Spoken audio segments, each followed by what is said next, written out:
Do you recognize this man? What about the quotation underneath him? Workers of all lands unite. Well, actually, in Karl Marx's Communist Manifesto, the last line of the book was, workers of the world unite. But certainly exemplary of the changes that brought about modernism. Modernism was influenced by the Communist Manifesto by Karl Marx, the Great Depression, and World War I. Again, the world was changing.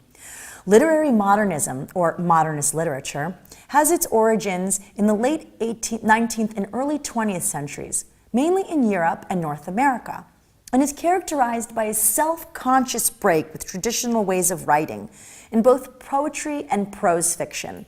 So similar to the way that realists were consciously revolting against romanticism and fantasy, modernism was a break from every way of writing before it. They were really experimenting with new ways. Modernists experimented with literary form and expression, adhering to Ezra Pound's maxim to make it new. This literary movement was driven by a conscious desire to overturn traditional modes of representation and express the new sensibilities of their time.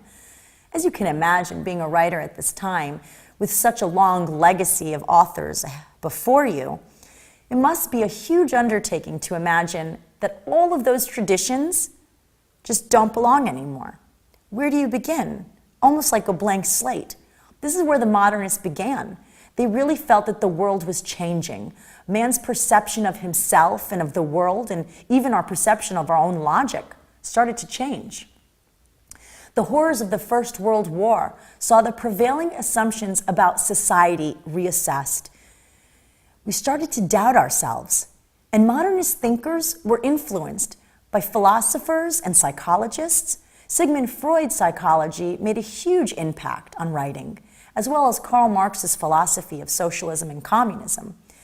They raised questions about the rationality of the human mind, and the First World War made us question whether we should trust ourselves. Modern emphasis was on politics, radicalism, and free expression, and so was rejected by totalitarian governments like Soviet Union and Nazi Germany. It was in direct opposition to this kind of control. Examples of modernist work: The Wasteland by T.S. Eliot, 1984, and the Allegory of the Animal Farm that we went over by George Orwell, The Book of the Cantos by Ezra Pound, The Heart of Darkness by Joseph Conrad, which is an amazing book.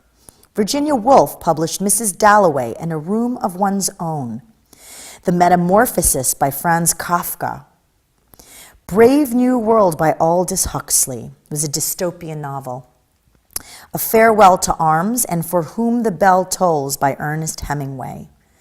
James Joyce wrote Ulysses and Finnegan's Wake, and The Sound and the Fury and As I Lay Dying were written by William Faulkner, all with very differing subject matters. T.S. Eliot and Virginia Woolf were predominant writers during this time and extremely influential on their peers around them. I'm sure you know who Virginia Woolf is. She's a really important feminist writer, one of the first. I'd like to read from you an excerpt of her book, A Room of One's Own. Be that as it may, I could not help thinking, as I looked at the works of Shakespeare on the shelf, that the bishop was right, at least in this.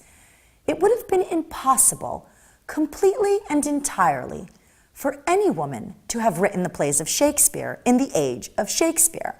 Let me imagine, since facts are so hard to come by, what would have happened had Shakespeare had a wonderfully gifted sister called Judith, let us say. Shakespeare himself went very probably. His mother was an heiress to the grammar school, where he may have learned Latin, Ovid, Virgil, and Horace, and the elements of grammar and logic. He was, it is well known, a wild boy who poached rabbits, perhaps shot a deer, and had rather sooner than he should have done marry a woman in the neighborhood who bore him a child rather quicker than was right. That escapade sent him to seek his fortune in London. He had, it seemed, a taste for the theater. He began by holding horses at the stage door.